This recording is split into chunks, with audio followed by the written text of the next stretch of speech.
예, 여러분 반갑습니다. 오늘은 위험을 제어서 5번째 강의를 하겠습니다. 상권책의 92페이지에서 101페이지의 내용입니다. 피해설비입니다. 낙뢰로 인한 피해를 일어나지 않게 하기 위해서 지정수량의 10배 이상의 위험물을 취급하는 제조소에는 피해설비, 피해침을 설치합니다. 피해침의 유효 각도는 45도. 그러니까 이 건물은 보십시오. 이 점선, 빨간 점선이 45도죠. 그러면 45도의 안에 한 40도 정도가 건물에 다 포함이 되죠. 근데 이런 건물처럼 자, 이 건물이 이 45도인데 60도 정도 돼야 이 건물이 이제 피해침의 유효 반경이 된다면은 적합하지 않은 거죠. 여기도 마찬가지입니다. 그러니까 이 피해침을 이렇게 올려야 되죠. 올려가지고 이 45도 할 때 이 건물 전체가 피해침의 유효 반경에 들어오도록 설계해야 됩니다. 이 45도는 그 위험물 별표 사이는 없습니다. 전기관련법에 있습니다. 그리고 위험물 취급 탱크에 위험물 제소에서 이제 위험물 취급 탱크에 5개 취급 탱크 및 구조 설비는 탱크 재질 및 두께는 특정 5개 탱크 및 준특정 5개 탱크 이외에는 특정 5개 탱크는 100만 리터고 준 50만 리터죠.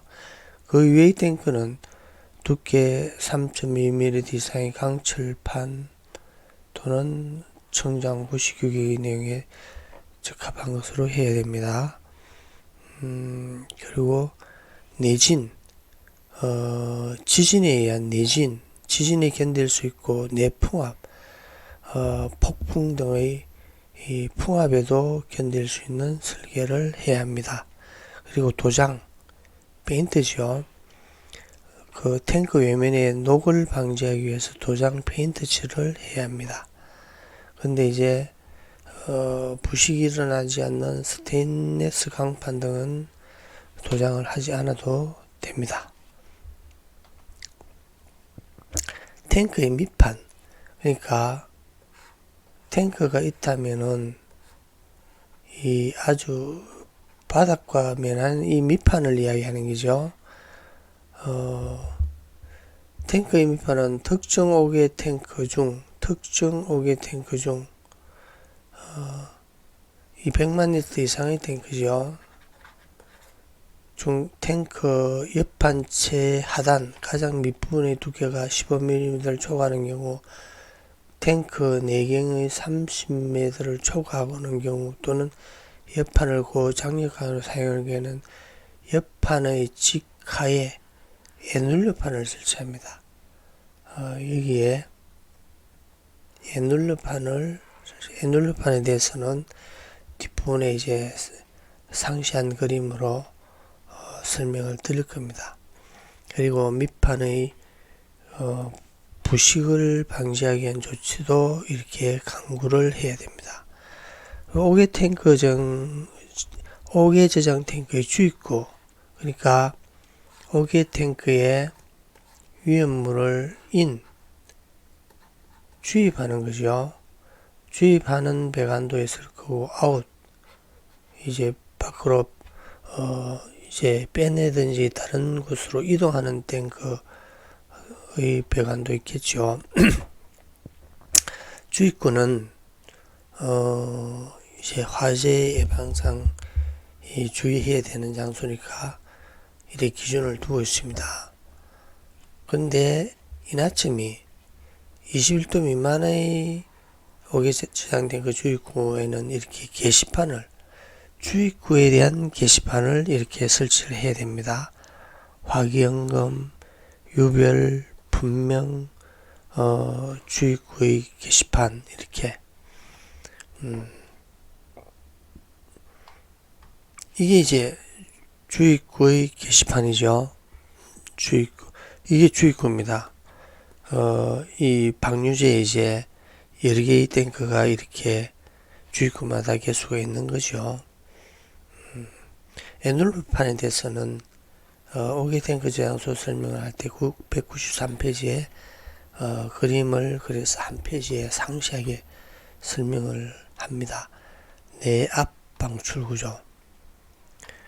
내압이라는 것은 이렇습니다.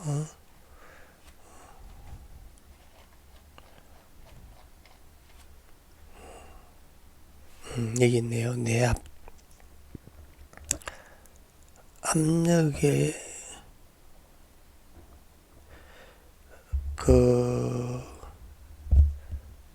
내부의 압력을 밖으로 방출하는 구조를 해야 됩니다.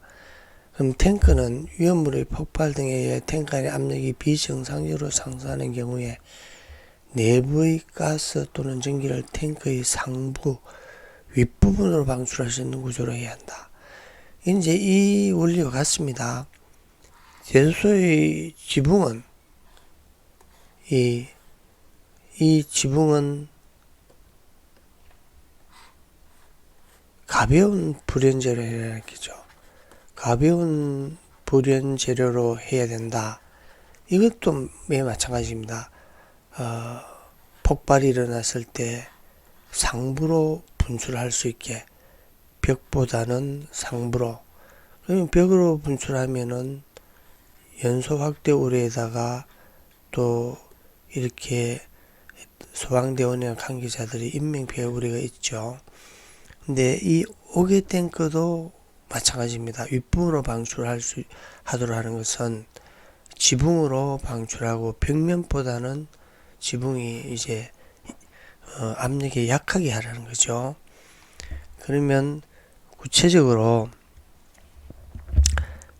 지붕판, 이게 지붕판이죠. 지붕판과 측면파의 연결은 한쪽 용접합니다. 이렇게 양쪽 용접이 하는 것이 아니고 바닥은 또 튼튼하게 돼요. 바닥과 척판의 연결은 아주 튼튼하게 하고, 그리고 또 이 지붕판도 한면 용접, 이 양면 용접이 아니고 한면 용접만 해서 좀 약하게 하는 거죠.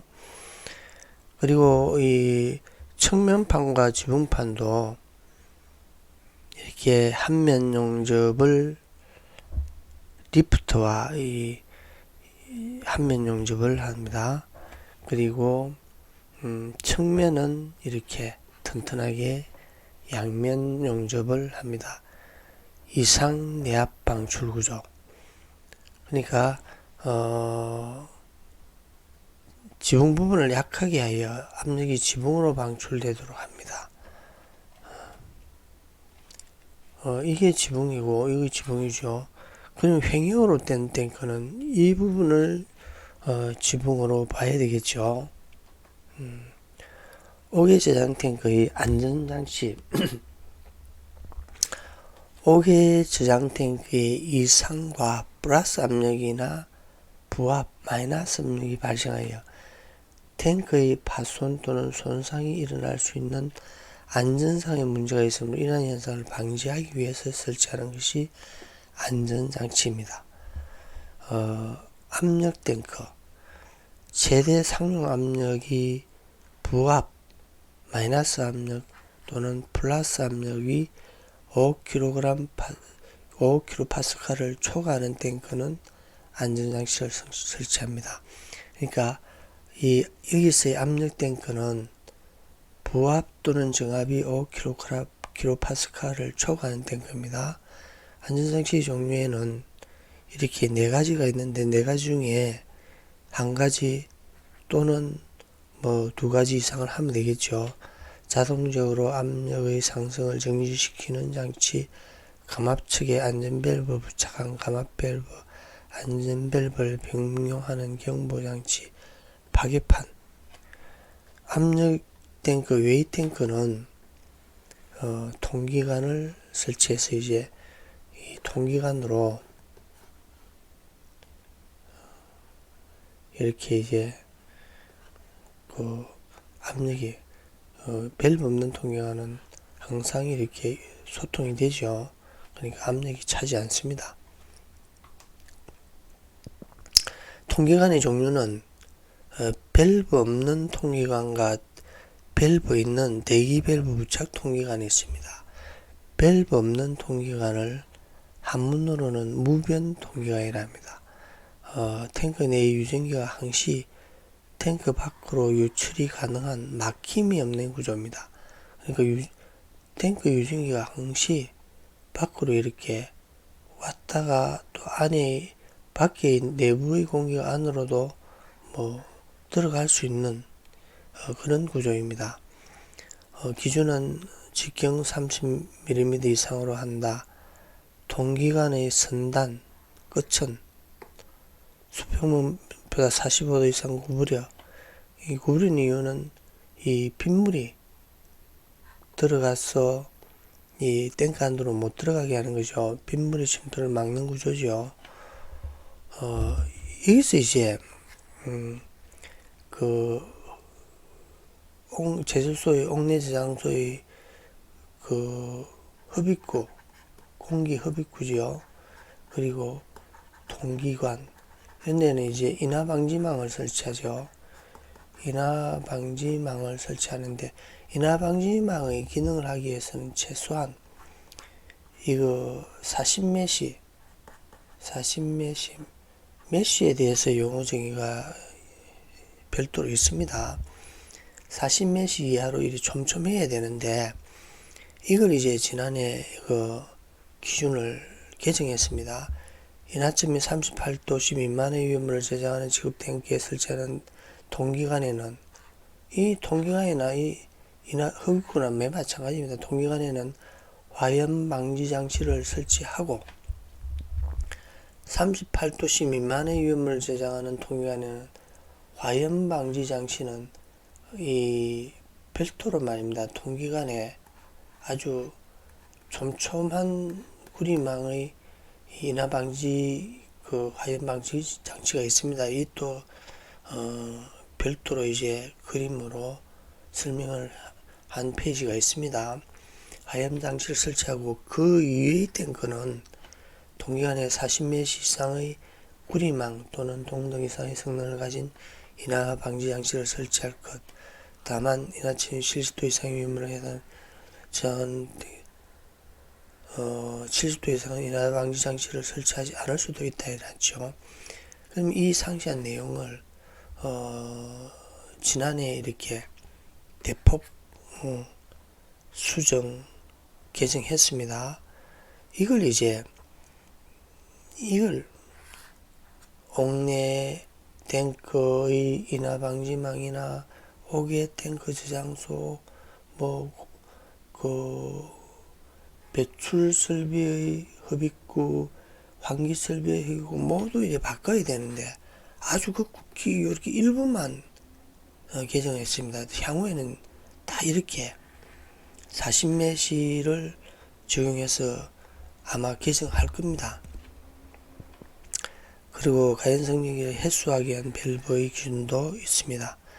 그리고 이 대기 밸브 부착 통기관은 이 통기관이 이렇게 있는데 밸브가 있습니다. 평소에는 다 트여 있죠. 일정 압력 마이너스나 플러스 압력 일정 압력의 이상이 되면은 밸브가 열려서 이렇게 유전기가 나갈 수 있게, 그러니까 평소에는 밸브가 닫혀 있고 탱크 내부의 압력이 적정 압력 이상 또는 이하가 됐을 때는 밸브가 자동으로 열리는 구조의 밸브. 이걸 이제 대기 밸브 부착 통기관 또는 영어로는 브레이스 밸브, 숨쉬는 밸브의 통기관이라고 부릅니다. 현장에서는 브레이스 밸브라는 용어를 더 많이 쓰고 있죠. 근데 현장에 다녀보면은 그 대형 탱크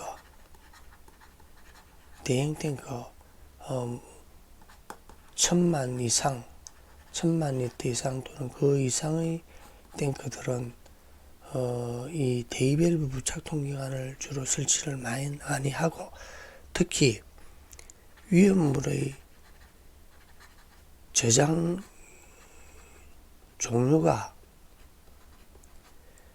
인류 위험물 또는 그 원유, 이 저장 탱크들은 모두 대기밸브 부착 통기관을 합니다. 왜 그러냐면은 인류나 원유는 유전기가 발생해서 이제 대기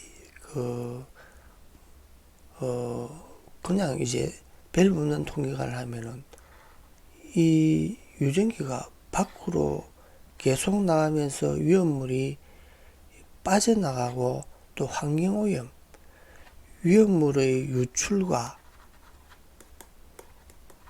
환경오염의 문제가 발생하죠. 그러니까 이제 평소에는 닫혀 있고, 그러니까 유증기나 위험물이 밖으로 이제 누출되지 않고 평소에는 닫혀 있고, 이상 과압이나 부압이 생겼을 때 열려서 일시적으로 숨 쉴 수 있는 통기관을 설치합니다. 그러니까 현장에는 대형 탱커들은, 많은 탱커들이 대기 부착 통기관을 설치하고, 대형 탱크 중에도 특히 인류나 원유도, 인류가 아니고 일석유류죠. 사류 위험물 중에 일석유류, 원유도 일석유류에 속합니다. 제가 강의하면서 이제 수강생들한테 가끔 이제 피로감을 느낄 때 물어봅니다. 원유가 사류 중에 1, 2, 3, 4석유류 중에 어디에 속하느냐 할 때 손을 들어보면 다 3, 4석유류라고 합니다. 근데 인화점을 이제 테스트해 보면 1석유류에 속합니다. 왜냐면은 시커멓게 이제 이 중에 5% 이하가 상시한 거는 기준 모르겠지만 아주 극히 일부분은 1석유류고, 다음에 2석유류, 3석유류, 골타르, 찌꺼기 이런 게 나오겠죠. 그런데 아주 적은 부분이 1, 2%가 1석유류가 있어도 이 원유를 인화점 테스트기에 넣고 테스트를 하면은 이 적은 부분의 1석유류에 있는 부분이 불이 붙겠죠. 그러니까 전체를 비교할 필요 없이 이 원유 자체는 1석유류입니다. 그러니까 원유를 저장하는 탱크는 다 이렇게 대기밸브 부착 통기관을 현장에는 설치하고 있습니다. 기준도 이렇게 있죠. 기준도 한번 읽어보시고, 이게 이제 45도인데 인 90도죠. 이렇게라든지 이렇게 하면 안 된다 이거죠. 빗물이 들어간다 이거죠. 빗물이 들어갈 수 있다. 그리고 통기관 끝에 인화 방지망을 보통 이렇게 작은 통기관 이렇게 구리망을 씌웁니다.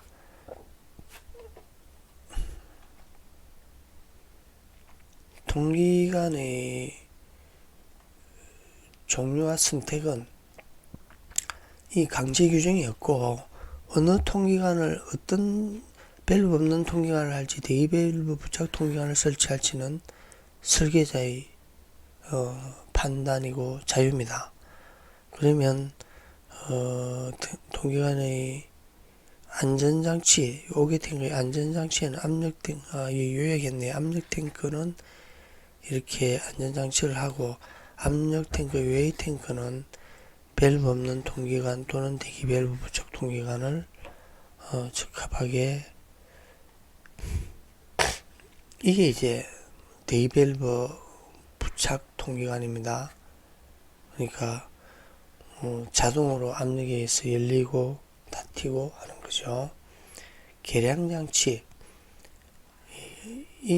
그러니까 위험물 탱크에 위험물의 저장량이 얼마나 있는지를 이제 알아보는 장치죠. 계량장치는 이렇게